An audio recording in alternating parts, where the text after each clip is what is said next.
Bonjour et bienvenue dans cette vidéo qui est une première sur la chaîne, un premier test, peut-être qu'on en refera d'autres, on verra comment ça se passe pour moi. Et donc c'est une vidéo où je vais essayer de lire un maximum de bouquins en une semaine, voilà, pour fêter un peu la fin de ma formation. J'ai envie de me remettre un petit peu à fond dans la lecture et je me suis dit pourquoi pas filmer, enfin une petite vidéo, voilà, enfin un petit concept comme ça. C'est pas 7 jours, 7 livres, parce que je pense pas que j'arriverai à lire un livre par jour, parce que j'ai quand même envie de vivre un petit peu à côté de la lecture, mais c'est vraiment une occasion pour moi pour dire de vraiment renouer avec ce plaisir, voilà, et de m'y mettre un petit peu plus dans la journée, donc moins de Instagram, moins de, bon peut-être séries tout ça, je continue à regarder le soir et le midi avec mon copain, mais voilà, surtout moins de Instagram. Surtout ouais, de Instagram, qui fait que je dérive souvent en dehors de mes lectures. On ne sait jamais si vous êtes nouveau sur la chaîne, si vous ne me connaissez pas, je m'appelle Juliette, j'ai 30 ans, ouais, je sais, je le fais pas. Et ben on va fêter les 10 ans de la chaîne cette année, ça fait 10 ans, au mois de mai, si je dis pas de bêtises, ça fera 10 ans que je partage avec vous, et bien cette passion pour la lecture, avec laquelle voilà, on partage depuis quelques années, et c'est très très cool. Donc voilà, je pense pas qu'il y ait des gens qui soient là depuis le début, on sait jamais. Dites-moi à la rigueur, depuis quand vous me suivez, ça pourrait être sympa de voir ça. Je sais qu'il y a des vieux de la vieille hein, dans le tas, je le sais. Je sais aussi qu'il y a beaucoup pas mal de petits nouveaux, de petites nouvelles, et ça fait toujours extrêmement plaisir. J'ai donc déjà commencé ce petit challenge entre guillemets hier, avec, je me suis dit, une lecture simple, rapide, donc ce qui me reste dans ma palle du coup d'hiver. J'ai commencé avec un Agatha Christie, plus particulièrement un Hercule Poirot. Voilà, c'est une série que j'aime beaucoup, j'adore Hercule Poirot, que ce soit du coup en livre ou en série, surtout je suis fan de la première de la série Hercule Poirot, voilà, comme ma sœur, comme on aime ça dans la famille. Et donc je suis au tome La Maison du Péril. J'ai réussi à le lire hier. J'ai dit réussi parce qu'en fait normalement les Agatha Christie, surtout les Hercule Poirot, je les lis en une matinée, une après-midi. En moyenne, j'ai 5 heures de lecture, voilà, sur un Hercule Poirot. C'est assez concis, ça fait environ 200 pages, même des fois un petit peu moins, enfin voilà. Et écoutez, depuis que j'ai fini ma formation, par contre, j'en ai déjà parlé dans le précédent vlog, j'ai des coups de barre, voilà. Alors je sais pas si c'est la trentaine qui s'offre à moi, là vraiment à bras ouverts, qui me propose voilà des petits trucs en plus. Est-ce que c'est mon corps qui se relâche après la formation que j'ai faite, après les stages qui ont été un petit peu compliqués, ou est-ce que juste je suis extrêmement crevée par la vie, tout simplement. Je ne sais pas. Ce qui fait que j'ai mis une journée du coup pour le lire. Voilà, il fait 250 pages. Mais écoutez, j'ai passé un très bon moment de lecture. Comme un petit peu en ce moment, voilà, ceux que je lis, je les ai quand même vus, à mon avis, pas mal de fois en épisode télé. Ce qui fait que je me doute un petit peu de comment ça va se finir, mais je suis jamais sûre à 100% parce que la plupart quand même d'Hercule Poirot se ressemblent un petit peu dans certaines choses, les personnages, la construction, voilà. Mais du coup je devine jamais à 100%, et alors si je devine c'est vraiment juste parce que je me souviens de l'épisode TV souvent, et pas parce que je sais tout les tenants et les aboutissants de ceci. Parce qu'Agatha Christie est vraiment l'experte pour te mener en bateau, pour ne pas te donner tous les indices, que Hercule Poirot il est là, les petites cellules grises elles fonctionnent oui, mais pas les tiennes, tu vois, et te faire passer pour une plouc. Voilà, et ben ça fonctionne. Mais du coup j'ai passé un très bon moment, ça se passe en plein été en plus, donc ça m'a un petit peu réchauffé le cœur, tu vois. En plus là il faisait beau hier, sans faire très très chaud, mais je me disais, ah oui, je m'imaginais avec eux au bord voilà de ces rochers à la mer, dans cet hôtel avec vraiment cette vue sur la mer et ce soleil qui tape un petit peu, ça réchauffe un petit peu le cœur. Et du coup comme toujours avec l'Hercule Poirot, j'ai passé un très bon moment, j'ai aimé l'enquête, j'ai pas vu tout venir, et j'aime toujours ce côté un petit peu chien et chat entre Hastings et Poirot. J'adore ce Poirot qui vraiment se croit le meilleur. Oui, peut-être effectivement, ça part d'un truc un peu vrai. Et Hastings qui se laisse plutôt mener par son cœur et par le bout du nez. Mais je les aime bien tous les deux, je trouve ça vraiment un très très bon duo. Et d'ailleurs, ça m'avait manqué ce duo dans le tome précédent. Voilà, où Hercule avait fait un duo avec une autre personne, un autre personnage. Vraiment, Hastings m'avait un petit peu manqué. Du coup, je suis contente de le retrouver dans celui-ci. Et je vais continuer du coup cette série avec grand plaisir, évidemment. Voilà. Mais ce qui fait que oui, ben du coup, hier, j'ai fait une sieste encore. Voilà, entre une demi-heure et une heure, à un petit peu comater dans le canapé parce que vraiment je lisais et mes yeux se fermaient tout seul. Et pourtant c'est pas peu de dire que je dors pas puisque je me suis réveillée hier à 8h, je me suis couchée à 21h30 quand même. Donc elle est où le souci? Je sais pas, vraiment je crois que mon corps essaie de récupérer un max de tout ce que j'ai perdu. Et voilà, et du coup pareil, réveillée 8h, 8h30 ce matin. Je vais essayer du coup de pas avoir ce coup de barre. Je me dis pourquoi pas essayer de lire en faisant un petit peu de la marche, puisque j'ai un tapis de marche, ça peut être plutôt bien. Et surtout là, ce matin je me suis fait un petit thé vert, et là je m'en suis refait un thé vert menthe après le repas, parce que vraiment je pense que c'est le repas, après le repas là c'est là qu'il a le coup de barre. Donc j'essaye de tenir avec ça. tout ce que j'ai, parce que moi le café, j'aime pas trop ça, ça tendance à me tourner un petit peu, tu vois, au bidou. Et puis le café, ça me fait trop rien. Avec la théine, un petit peu plus. Donc on va voir, en essayant de pas trop en abuser. Je vais faire 2 tasses maximum par jour, une matin, une en début d'après-midi. Je pense que ça sera très bien pour éviter le coup de barre. Si vous avez d'autres solutions, n'hésitez pas à m'en parler. Voilà, et sinon du coup, ce matin, j'ai commencé les fourmis de Bernard Werber, voilà. J'en suis... Eh bien j'ai lu que le chapitre 1, mais sachez que un chapitre c'est 99 pages. Donc j'ai lu que le chapitre 1, j'ai presque lu 100 pages quand même. Excusez-moi du peu, excusez-moi du peu.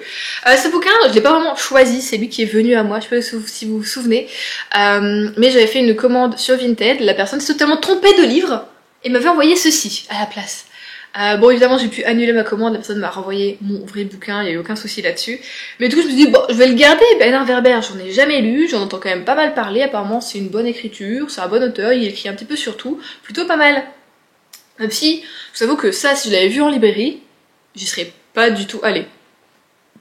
Juste le titre, les fourmis, la couverture, des fourmis, je me dis qu'est-ce qu'on va me parler de fourmis. Et puis j'ai été voir du coup quelques avis, les avis sont plutôt très bon quand même sur cette trilogie. C'est une sorte de mélange de récits, donc de un peu, comment dire, comment ça peut être un récit un petit peu je pense écologique sur la façon dont fonctionnent les fourmis et dont nous on détruit un peu notre planète, on a cette vue là. On a aussi je pense petit à petit une sorte de thriller qui va se mettre en place, donc un peu de suspense, de choses comme ça, et on a aussi en même temps une sorte de petite enquête sur quelque chose qui a disparu on va dire, puisque on est avec Jonathan s'est fait virer de son entreprise de serrurerie, donc il est serrurier à Paris, parce que tout simplement il voulait pas aller le soir faire des opérations voilà, de dépannage dans des quartiers où ça craint parce qu'un de ses collègues s'était fait agresser et du coup il a dit bah non mais en fait je veux pas me mettre en danger, l'entreprise a dit tu veux pas et ben t'es viré. Voilà, donc il est au chômage avec sa femme et son garçon, finalement ils vont habiter un nouveau logement. C'est son oncle Edmond qui est décédé il y a pas très longtemps qui lui a légué voilà cet appartement, donc ils vont y emménager. Cet appartement est un petit peu mystérieux, il y a notamment une porte qui mène sur une cave où apparemment faut pas aller. Voilà, et en même temps, par juste à côté, on va suivre, ça va être vraiment un enchevêtrement à chaque fois, on va suivre une fourmi mâle, dans sa fourmilière, c'est une fourmi rousse, qui va un petit peu, on va dire, vivre sa vie, mais il va y avoir des événements, des guerres qui vont déclarer entre fourmis, donc on a un petit peu ce côté-là de la construction de la hiérarchie chez les fourmis, donc on apprend beaucoup de choses là-dessus, il y a beaucoup de choses que je ne connaissais pas, tu penses en savoir beaucoup sur les fourmis, pas tort, voilà, donc c'est en même temps extrêmement intéressant, mais vraiment au début j'étais en mode mais où ça va nous mener? Avec ce gars qui vient juste d'hériter d'un appartement, et cette fourmi. Voilà, et petit à petit je pense qu'on peut commencer à faire un lien, mais au bout de 100 pages, tout en étant totalement dans le flou, voilà. Donc on va voir ce que ça va donner, certains d'entre vous l'ont beaucoup aimé, donc on va voir, mais c'est vrai que par moi-même franchement je l'aurais pas lu, et je pense que si j'avais pas fait mon challenge, enfin challenge entre guillemets, je sais pas est-ce que j'aurais été vraiment vers ce bouquin en particulier, je me suis dit voilà je l'ai mis dans ma palle, je veux vider cette palle d'hiver donc tu vas le lire. Mais pour le moment, ça va, j'aime bien, je trouve l'écriture plutôt pas mal. Après on parle de francs, donc il date un peu à mon avis ce bouquin, voilà, donc il est d'avant les années 2000, il date de 91. Ah bah c'est ma soeur est née en 91. Et bon bah il y a une trentaine d'années ce bouquin. Je comprends du coup. On sent que l'écriture est un peu plus... Elle est moins dans l'air du temps, on va dire, mais elle est toujours quand même d'actualité, hein, voilà, ça se lit quand même assez facilement. Donc c'est cool, mais je sais pas du tout vers quoi ça va me mener, et du coup c'est assez intriguant. Il fait 310 pages environ, donc voilà, plus que 200 pages à lire. On va voir si cet après-midi je peux le finir, je ne le crois pas non plus. Parce que je veux pas faire un truc en mode vraiment extrêmement marathon, je veux pas non plus voilà me dégoûter de mes bouquins, de ma lecture. J'ai pas envie d'enchaîner non plus les lectures, c'est-à-dire que quand j'ai fini ça hier soir, j'ai pas commencé d'autres bouquins, ça je l'ai commencé ce matin, parce que je me suis dit il faut respirer aussi un petit peu entre les bouquins, je veux pas être là pour m'en dégoûter, donc voilà c'est vraiment juste, je veux apprécier mes lectures, mais je veux essayer de voir si quand je m'y mets vraiment ce que ça donne tout simplement, voilà, combien de pages j'arrive à lire par jour, combien de bouquins aussi je peux lire en une semaine, ça c'est un petit peu voilà un petit aussi sorte de petit état des lieux de ma façon de lire qui peut être voilà pas mal. Et est-ce que du coup en étant moins sur le portable, est-ce que je peux lire plus, mieux? Je pense que la réponse est effectivement oui, mais à quel point? Donc on va voir ça dans cette vidéo.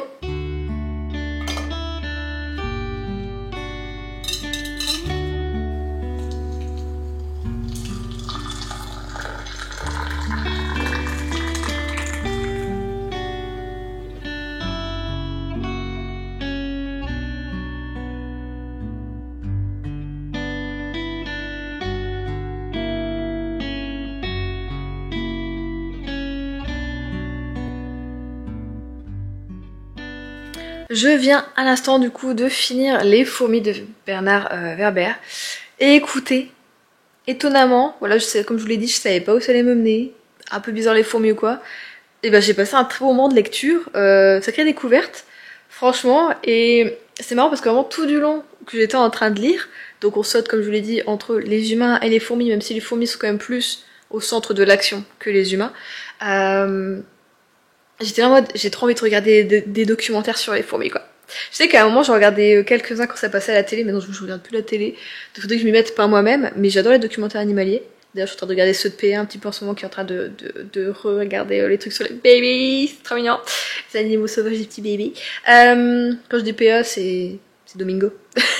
Et du coup quand je l'aurai fini, je pense que je vais trop regarder un ou deux reportages sur les fourmis, genre en fait vraiment leur comportement, tout ça, enfin c'est assez incroyable la... Je peux dire la servitude qu'elles ont, mais genre vraiment quand elles font quelque chose, c'est à fond quoi à chaque fois.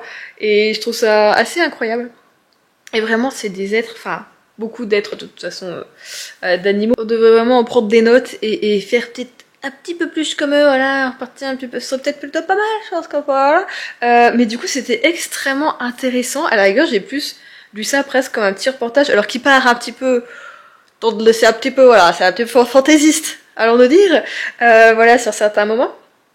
Mais j'ai bien aimé. Par contre, la fin... Voilà, je voyais pas une fin comme ça du tout. Ce qui me fait dire que je lirai pas, je pense, la suite. Après, est-ce que c'est vraiment une trilogie même? Est-ce qu'on va retrouver les mêmes fourmis, les mêmes humains? Je ne sais pas. Parce qu'après, il y a le jour des fourmis et la révolution des fourmis. Mais juste celui-ci, c'était déjà, je trouve, pas mal à lire. Et en même temps, du coup, j'ai découvert une nouvelle écriture. Donc c'est cool aussi. Mais je vous jure que là, j'ai surkiffé le moment des fourmis. À chaque fois, en fait, on a vraiment... on suit une action chez les fourmis qui est donc des fois des guerres qui sont mises en place, des façons de survivre, des nouvelles fourmilières, enfin plein de trucs comme ça. Et c'est trop bien fait. C'est trop bien fait. Vraiment, dans ma tête, j'ai regardé un reportage, quoi. Donc c'est trop bien. Mais bon, comme je dis, après le côté humain, au début j'étais vachement intriguée par c'est quoi, tu vois, qu'est-ce qui se passe du coup du côté de chez eux. Et ouais, c'était long du coup à venir, tout ça, donc je me dis ouais, bon là, il essaie de faire duel suspense, on a compris Bernard, c'est bon. Et puis une fois en fait, que ça a été révélé, j'étais en mode, ah c'est ça. Ouais, puis à un moment, j'étais en mode, bah c'est un peu con, que c'est un peu idiot de faire ça comme ça, et de... Donc j'ai pas trop compris ce côté-là, enfin j'ai compris, mais... Voilà, moi c'est un petit peu retombé comme un petit soufflet sortant du four, hein, voilà. C'est le seul bémol que je pourrais donner vraiment à ce bouquin, c'est voilà, les humains m'ont pas trop fait chavirer autant que les fourmis. Je vous jure, je me suis attachée à des fourmis. Vraiment, c'était vraiment des personnages à part entière, quoi. Et du coup, c'est vrai que tu vois pas la vie qui t'entoure de la même façon. C'est sûr, c'est parce que c'est qu'un petit être que il n'existe pas en tant que tel. Donc voilà, franchement super cool. Donc si vous avez l'occasion, on ne sait jamais, de le lire, si vous êtes évidemment intéressé par les fourmis. Parce que si vous aimez pas ça, bah c'est mort, je pense. Si même juste cette... je vais arrêter, on sait jamais si c'est des gens qui aiment pas les fourmis. Je vais arrêter de vous montrer cette couverture avec des fourmis, du coup. Mais c'est vrai que moi ça me dérange pas trop, tout ce qui est fourmis, insectes, tout ça. Et bah allez-y, si jamais ça peut vous intéresser, allez-y, voilà. Moi je dis ça, il a quand même plus de 30 ans ce bouquin, donc il serait temps de s'y mettre. Non mais je trouve que c'est bien de découvrir des bouquins qui sont un peu plus vieux, voilà. Et je sais pas, j'aime bien découvrir des trucs un petit peu comme ça. Et je trouve que ça a pas trop vieilli en plus. Donc c'est plutôt cool. Donc voilà, moi cet après-midi, quelle heure là?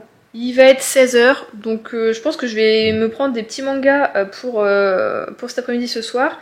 Et surtout, bah, j'ai envie de faire un petit peu de puzzle. Donc je vais faire un petit peu mon puzzle. En essayant de voir si je regarde soit une série ou alors si j'écoute un bouquin en audio. Parce qu'il me reste que 5 heures d'écoute en audio. Je sais pas trop ce que je vais pouvoir du coup écouter, mais on va voir, je vais essayer de voir ce que je peux trouver. On se retrouve pour le dernier jour de ce petit challenge, nous sommes vendredi après-midi, et écoutez, je suis déjà très contente de mes lectures, donc je vais vous parler déjà des lectures que j'ai lues entre deux, et après on fera un petit bilan de cette semaine, voilà. Donc quand je vous ai quitté, j'avais fini Les fourmis, entre deux j'ai lu un petit manga, mais je le garde pour la fin parce que je viens de finir, voilà, j'ai fini la série là, donc déjà les autres trucs, voilà, j'ai lu un petit peu les mangas par-ci par-là entre deux, mais sinon j'ai également lu le 3e tome du club des amateurs de romans policiers de C.A. Larmer. Du coup c'est le tome 3, Meurtre sous les étoiles. Alors je l'avais mis dans ma palle d'hiver, et mais je suis trompée, voilà. Quoi que tu me dises, ça se passe en Australie. Donc les saisons sont inversées. Ils ont parlé des saisons, mais ils ont pas parlé du mois ou quoi, j'ai pas souvenir. Peut-être que j'étais quand même bonne. Chez nous, c'était peut-être l'hiver. Non, parce que oui, moi je pensais les étoiles, un ciel comme ça, je sais pas, je m'étais dit peut-être on va être dans un huis clos et que il va faire froid, c'est avec l'hiver. Je sais pas pourquoi je m'étais dit ça. Pas du tout. Donc on retrouve notre petite troupe d'enquêteurs amateurs et fans de romans policiers qui vont se rendre à une soirée cinéma en plein air, en fait, comme on retrouve souvent aux États-Unis ou apparemment aussi en Australie. Et tout va pas se passer trop comme prévu. Ils vont regarder leur petit Hercule Poirot, qui est diffusé sur grand écran, dans les jardins d'un domaine. Voilà. Bon, on va retrouver quelqu'un de mouru, hein, une jeune femme, Dasadai, voilà, et il va commencer à mener l'enquête. Au début, j'étais là en mode, oh, ça va être extrêmement compliqué de mener l'enquête, parce qu'il y avait genre une centaine de personnes autour, tout le monde a pu filer, revoir, enfin, tu vois le truc, voilà. Et en même temps, je trouvais ça, du coup, extrêmement cool, parce que un peu plus compliqué que les autres, où le premier on enquête sur la disparition de quelqu'un du club, le deuxième on est sur un paquebot, donc en huis clos, et là bon c'est un peu plus, tu vois, et j'ai adoré, je crois quand même que c'est mon préféré en fait, pour vous dire, des trois, oui franchement c'est mon préféré, j'adore l'écriture, elle est, je trouve bien travaillée, tout en étant extrêmement simple, je veux dire je l'ai lu en une journée, alors qu'il fait quand même 475 pages exactement, donc je l'ai mangé en une journée. Alors après oui, évidemment c'est du Cozy Mystery, c'est quand même écrit Plutogoro, donc oui ça se lit plus vite qu'un petit poche des fois, voilà, mais vraiment je l'ai bouffé quoi, j'ai adoré, et j'aime trop en fait ce que deviennent nos personnages, surtout le personnage principal entre guillemets qu'on a, qui est le personnage d'Alicia, qui est donc une des membres de ce club, qui, par sa relation amoureuse, on va dire, dans le tome 2, m'avait un peu déçue, même si sur la fin c'était un peu mieux,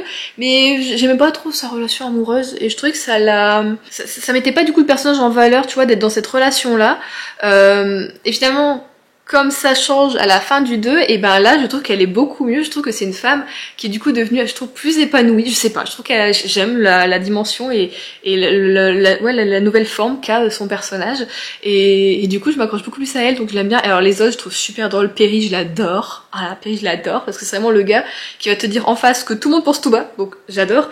Claire, elle est un petit peu fantaisie aussi, mais en même temps, elle remet un petit peu les pieds sur terre. Missy, pareil, elle, c'est un petit peu la... C'est vraiment l'archétype de la bibliothécaire, tu sais, mais un peu en même temps loufoque, tout ça, donc je l'adore, enfin voilà. Et bon, Lynette, c'est le personnage d'ailleurs que j'aime le moins, je dirais, avec... comment il s'appelle l'autre ? Avec Anders, que j'aime pas du tout, qui est donc le médecin de la bande. Mais ouais, Lynette, elle est un peu trop, tu sais, parfaite et à réprimander les autres, alors que bon... Voilà quoi. Mais j'adore, j'aime trop la petite bande, tout ça. Donc j'ai hâte de lire le tome 4 qui est déjà sorti du coup. Et je sais pas quand est-ce qu'il se passe, mais je me dis pourquoi pas le lire cet été. Ça peut être pas mal. Parce que je me rends compte que vraiment en fait les Cozy Mystery, je m'en fous si ça se passe au moment de la saison dans laquelle je la lis ou quoi. Voilà, je pense que je le prendrai pour l'été. Et puis voilà, enfin voilà. J'aime trop. Franchement, c'est cool qu'il y ait des séries Cozy Mystery comme ça qui plaisent toujours au bout du tome 3, parce qu'il y en a pas mal que j'ai arrêté au bout du tome 2 ou 3 parce que les personnages, t'en peux plus, c'est trop cliché, c'est trop à chaque fois abusé, tout ça, c'est pas réaliste, j'ai envie de dire. Là, quand même, c'est pas mal fait, c'est pas mal travaillé, donc plutôt cool. Après ça, j'ai donc enchaîné avec son petit bébé, c'est magnifique. Du coup, le tome 2 de L'Ours et le Rossignol de Catherine Arden, La fille dans la tour, voilà. Donc aussitôt acheté, aussitôt lu. Oui, il faut savoir que du coup avec celui-ci, j'avais fini ma palle d'hiver. Donc j'ai entamé celui que j'avais déjà en ma possession et que je me suis dit, bon, il passait dans ma palle d'hiver dans ma tête. Je l'avais mis dans ma tête, tu vois, c'était genre si je l'achetais, je le lisais. Donc c'est fait. C'était quelque chose. J'ai mis du coup les deux derniers jours pour le lire, le jeudi et le vendredi. Autant le mercredi, ça je l'ai dévoré. Autant le jeudi, j'ai eu un coup de mou. Côté lecture, j'ai du coup fait un peu de tapis de marche en lisant quand même. Regardé un petit peu une petite émission. J'ai recommencé à regarder L'Agence sur Netflix, j'aime bien. Voilà. Et pour, tu sais, souffler un peu niveau lecture, parce que je me dis, ouais, ça fait beaucoup quand même. Voilà. Mais il fait quand même 500 pages. Voilà. Donc je l'ai lu en 2 jours. Je suis très contente parce que 500 pages, normalement... Je lis sur 5 jours environ, hein. Moi je suis plutôt comme ça. Et du coup j'étais extrêmement contente de retrouver nos personnages du premier tome, surtout Vassia, notre guerrière, elle est badass Vassia, je l'adore. C'est vraiment le genre de personnage féminin, ou même pas forcément féminin, mais là, voilà, c'est une femme, que j'aime particulièrement parce que elle a ses forces, elle a ses faiblesses et elle utilise un petit peu tout, tu vois, et elle se croit pas supérieure aux autres non plus, elle est capable de demander de l'aide quand il faut, tu vois, de prendre la main tendue, et du coup j'aime bien ça, j'aime bien ce côté-là, et j'ai aimé la retrouver, voilà. J'étais trop contente quand je l'ai revue apparaître là. Et j'ai aimé le message aussi qui peut être fait là-dedans. Bon, c'est un tome 2, donc je veux pas trop vous spoiler si vous avez pas encore lu la saga, si vous voulez peut-être la lire, la découvrir. Je pense que certaines d'entre vous m'ont dit qu'elles avaient envie de le lire. Voilà. Bon, je veux pas vous pousser, mais allez-y, voilà, ah, voilà. Franchement, et c'est une très belle découverte, une très belle plume, un très bel univers, enfin voilà. Le seul petit bémol du coup ouais, que je pourrais avoir, c'est qu'on est un petit peu moins, en fait dans le début, ce que j'ai adoré vraiment dans le tome 1, c'est la découverte du folklore russe que je connaissais pas du tout. Dans le folklore russe, ce que tu as, c'est que de base on va dire que chaque pièce ou chaque petite chose dans la maison a son petit domovoy, c'est des petites créatures en fait c'est des esprits de maison, on va dire, si on veut dire grosso modo. On va avoir l'esprit du coup du feu, donc qui s'occupe du feu, voilà, pour faire à manger, des choses comme ça, ceux qui font la cuisine, ceux qui font un peu le ménage, celui des écuries, et si je me dis pas de conneries, je crois que c'est des domovoy, je suis pas sûre. Et on a eu beaucoup de découvertes là-dessus sur le tome 1. Mais j'avais aussi beaucoup de choses de colère, voilà, avec ce tome 1 qui se passe par rapport à eux. Et on les retrouve un petit peu moins, du coup, dans ce tome 2. Mais on a quand même les gros esprits bien représentatifs, par exemple des saisons ou quoi, qui sont là. Donc c'est quand même toujours là durant notre lecture. Mais on en est quand même quelques-uns, ouais, des petits esprits, voilà, dans les bains, dans les trucs comme ça. Et j'étais très contente, tu vois, de les voir et à quel point, voilà, de voir à quel point ils sont importants, tu vois, dans l'histoire, que ce folklore finalement qui a été petit à petit oublié et qui fait qu'ils disparaissent petit à petit aussi des vies de la population, et qui fait que finalement leur quotidien aux personnes voilà qui vivent avec eux est moins beau, moins amélioré, voilà, par les petites tâches que eux font, parce que ouais, c'est vraiment le mode si t'y crois pas, ça n'existe pas, tu vois, et tu le vois pas, et tout le monde ne peut pas aller voir tout ça, mais Vassia, elle a un petit don, elle peut aller voir, voilà. Mais on a aussi ce truc dedans de... c'est dur d'en parler sans trop vous en dire au cas où, quoi, c'est compliqué, mais on a vraiment encore... Là, vraiment, on est centré sur la place de la femme dans la société, alors, en Russie médiévale, alors ça remonte, mais... Non, comment la femme est traitée au sein voilà de cette population, voilà. Et j'ai aimé que Vassia encore une fois bouleverse totalement ses codes et remette un petit peu voilà les autres à leur place, parce qu'on sent que les hommes sont bouleversés qu'une femme sache faire la même chose qu'eux. Mais c'est impossible, non. Du coup c'est une sorcière. Oh oui, vilaine. Voilà. Heureusement on en est à peu près sorti. Voilà. Je pose ça là, on n'est pas sûr, on a un peu sur les sables mouvants qu'on dit ça, mais ce côté-là j'ai vraiment beaucoup aimé, et du coup j'ai hâte de lire le tome 3 qui est en possession, que je pense, alors je vais garder pour l'hiver, je me dis peut-être plus pour l'automne, voilà, parce que j'ai quand même mis 2 ans à lire le tome 2 après le tome 1, j'ai eu quelques petits trous de mémoire, même si je m'en souvenais quand même assez fraîchement, encore heureusement, et puis on a quelques petits rappels de temps en temps, voilà, dans cette œuvre, et c'était formidable, donc... Je suis trop contente d'avoir sauté le pas vraiment il y a 2 ans, d'avoir commencé cette série sur vos beaux conseils, comme quoi j'ai bien fait des fois de vous écouter, hein, voilà. Donc, je vous ai écouté, maintenant ceux qui ne l'ont pas lu, écoutez-moi, lisez-le, voilà. Lisez le tome 1, lisez le tome 2, lisez le tome 3. Enfin voilà, j'espère juste que le tome 3 va se finir vraiment en apothéose. On va voir ce que ça va donner. Voilà, donc encore des bonnes lectures. Et donc je vais vous parler de Love Mix Up que j'ai fini, j'ai donc lu les 4 derniers tomes de la série, puisqu'il y a 9 tomes. Alors c'est de Wataru Inekuro et de Haruko. C'était encore une fois formidable. Voilà. C'était... J'ai ri, j'ai été émue, je suis tellement heureuse pour nos personnages à chaque fois de ce qui leur arrive, et en même temps je suis un peu stressée pour eux parce qu'on est en période des examens, et peut-être pour la faculté, tout ça. Donc j'aime trop en fait, et du coup je trouve que ça se finit bien, et en même temps j'étais en mode... Un petit tome en plus, ce serait pas piqué des hannetons comme on dit, hein, voilà. C'est formidable, j'ai adoré cette série. Si vous avez aussi l'occasion de lire, si vous aimez les shoujo, si vous aimez les school love, tout ça, les romances, voilà, allez-y, mais en même temps c'est plein d'humour, on a quand même des personnages qui... Enfin on est du coup avec Aoki qui tombe amoureux petit à petit d'un des personnages, sur un quiproquo totalement, tout se fait sur un quiproquo. Du coup c'est déjà très drôle sur le départ, mais... j'ai aimé du coup son évolution à Aoki, même s'il reste toujours en mode... il y a un peu, on va pas dire ça tenait touche, mais voyez-vous, c'est lui qui va vers la personne, c'est lui qui dit qu'il l'aime, qui aimerait bien peut-être avoir plus. Et ensuite, quand l'autre s'investit, oh, ça va trop vite, laisse-moi réfléchir. En même temps, c'est mignon, et je trouve ça extrêmement japonais dans le fait que voilà, genre on sort ensemble, mais on est quand même au lycée, mais se tenir la main, c'est déjà un gros geste. Alors faire des bisous, bah c'est encore plus. Alors t'imagines, enfin voilà. Et mais en même temps, je trouvais ça tellement mignon, tellement des fois, ça te fait juste se dire que ça fait souffler en fait par ce quotidien qu'on a toujours qui est, je trouve, très anxiogène par tout ce qui est actualité, tout ce qui est, que ce soit les guerres, l'écologie, la politique, plein d'autres choses, hein, même comme je dis souvent le traitement de la femme, des enfants, enfin voilà, hein, on globalise, vous voyez de quoi je parle.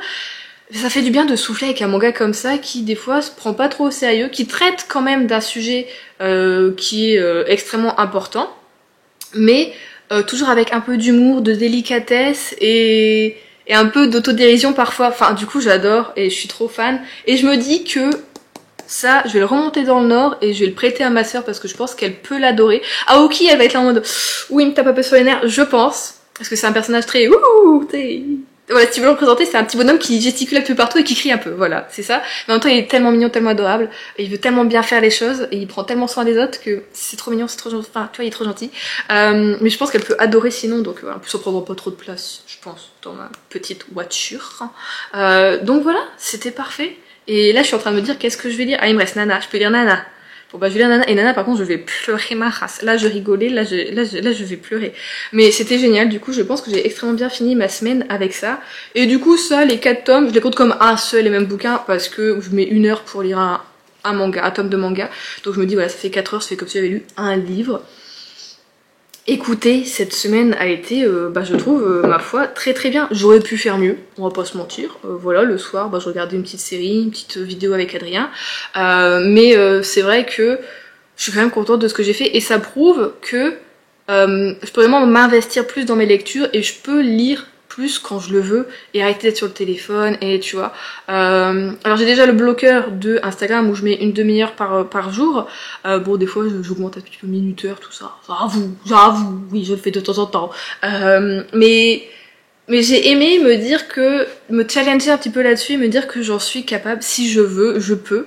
Et c'était cool de découvrir ça. Franchement je me disais pas que j'allais pouvoir lire 5 bouquins en 7 jours. Donc c'était très bien, et encore là on y est 4 heures, j'ai arrêté, tu vois, j'aurais pu peut-être en commencer un autre, voire en finir un, enfin je me suis dit non Juliette, voilà, j'ai pas voulu non plus abuser dans le truc, ou enfin c'est pas une compétition, je suis pas là pour me dégoûter de la lecture, et du coup c'est cool, en gros j'ai vu qu'en moyenne je pouvais lire entre 250 et 350 pages par jour, voire 400 quand... 400-500 quand vraiment, voilà, ça se lit tout seul, mais du coup c'est trop bien. Parce que je me dis que voilà maintenant, alors je pense pas, je m'étais dit peut-être réitérer ça tous les mois pour pas me faire une semaine comme ça où je vais être un peu en mode presque 100% lecture, mais je me dis qu'on a une perspective d'emploi quand même qui arrive à grands pas, j'espère, croisons les doigts pour moi. Du coup je me dis pourquoi pas faire comme certaines personnes font, beaucoup de monde le fait, des week-ends à 1000. Alors j'en faisais avant, tard l'époque, mais je le filmais pas, hein, je le faisais vraiment juste que pour moi. J'ai jamais réussi. Du coup je faisais des week-ends à 500, pour vous dire, voilà. Mais je me dis, why not, mais peut-être pas les faire le week-end, mes week-ends d'amis. Je sais pas si vous voyez ce que je veux dire, parce que le week-end, moi je fais des montages et ça me prend plus de 4 heures, donc déjà, je pense que les week-ends d'amis, ça commence le vendredi à 19h, ça finit le dimanche à minuit. Voilà, moi après 22h, mes yeux, à cause de mes opérations, ils sont secs, j'ai beau mettre des gouttes, je peux plus lire, j'y arrive plus, voilà. Quand ouais, je sens que mes yeux, ils ont morflé cette semaine quand même, voilà. Du coup, c'est vrai que moi je peux lire que de, on va dire, 8h30 à, voilà, après je mange, le soir je regarde un truc avec Adrien, donc jusque 19h, et après je reprends de, allez, 20h30 à 21h30, souvent je relis une petite heure avant de m'endormir. Donc je pense que ça peut être bien quand même de mettre ça en place des semaines où je fais 3 jours comme ça de lecture, puisque je sens que le jeudi c'était un peu le coup de mou, je peux faire 3-4 jours, où là ça va, et je pense que ouais, vraiment le 5e jour, c'est une petite... on est presque prêt à caler, j'ai envie de dire, mais c'était cool, voilà. Je sais pas si vous faites souvent des petites semaines comme ça, ou des petits week-ends à 1000, se challenger un peu, mais du coup ça m'a fait sortir un peu des sentiers battus, j'ai envie de dire, et c'est cool. Et cette palle maintenant qui est à côté de moi, cette box est vide, donc je pense qu'on est prêt pour faire la palle de printemps. C'est bientôt quand même, ça approche à grands pas, on sent écoutez, le ciel est bleu, quelques petits nuages, mais le ciel est bleu depuis quelques temps, merci, merci la planète. Donc le printemps arrive à grands pas, donc je pense que je vais préparer ça cette semaine. Vous aurez peut-être ça dimanche, à moins que je fasse un vlog, je vais voir. Mais en tout cas, d'ici 1 à 2 semaines, vous aurez une palle de printemps. Et ça va être cool. J'ai hâte aussi de sortir ça, de voir dans ma palle ce que je vais pouvoir vous sortir. Et je sais même plus ce que j'ai et qu'est-ce qui pourrait correspondre. Donc voilà, cette année, on va essayer de vider cette palle ensemble. Et ça, du coup, si jamais vous avez envie de vider votre palle, c'est un super moyen de se faire des petits challenges comme ça, franchement. Que ce soit au nombre de pages lues, au nombre de livres lus, ou même juste dire, allez, aujourd'hui ou demain, tu vois, pendant 2-3 jours, je m'y mets à fond et je lis beaucoup. Et tu vois, c'est trop cool. Tu déconnectes totalement. Enfin, c'était très très bien, très très bonne expérience. Donc voilà, j'espère que cette vidéo vous aura plu. Je vous ai peut-être pas pris autant que je voulais, mais j'étais vraiment en mode de lecture. Et quand je me rendais compte dans la journée que vous avez pas pris, j'étais en mode, il est 18 h, la luminosité est pas bonne. Donc dans ce cas, je ferai demain, et des fois j'aurais oublié. Enfin voilà, vous me comprenez, je pense que vous m'excuserez. Donc je fais des gros bisous, je vous dis à dimanche prochain. Je vous souhaite de très bonnes lectures pour la semaine évidemment. N'hésitez pas à me dire ce que vous avez lu, vous, cette semaine, ça fait de belles découvertes ou quoi que ce soit. Je fais des gros bisous. Encore une fois, à dimanche. Salut!